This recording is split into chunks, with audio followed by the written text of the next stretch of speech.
ఎప్పటి నుంచో చేయాలనుకుంటున్న రెసిపీని అయితే ఫైనల్లీ ఈరోజైతే చేసేసా. చాలా అంటే చాలా క్రిస్పీగా ఉంటాయి. సో చూడగానే అర్థమైపోయి ఉంటుంది. సో ఆనియన్ రింగ్స్ అయితే ఈరోజు చేశాను అనమాట. సో ఇలాగా మధ్యలో కట్ చేసుకొని ఇలా స్లైసెస్లా అయితే తీసుకోవాలన్నమాట.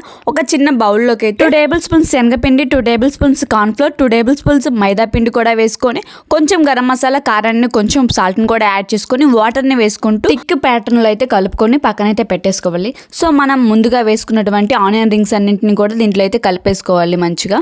సో ఆనియన్ రింగ్స్ అన్నింటికి ఇదనేది పట్టేటట్టుగా అయితే మంచిగా కలుపుకొని పక్కన పెట్టేసుకోవాలి. ఒక బ్రెడ్ స్లైసెస్ కూడా తీసుకొని చిన్న చిన్న పీసెస్గా కట్ చేసుకొని ఇలా మిక్సర్ జార్లో వేసుకొని ఇలా పౌడర్ని అయితే చేసుకోవాలి.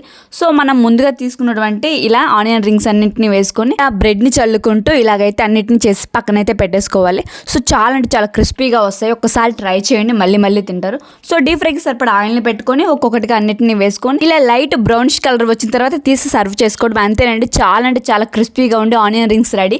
ఖచ్చితంగా ట్రై చేయండి, మళ్ళీ మళ్ళీ తింటారు. ఒక్కసారి ట్రై చేసి మీకు ఎలా వచ్చిందో కామెంట్ చేయండి, లైక్ చేసి సబ్స్క్రైబ్ చేసుకోండి.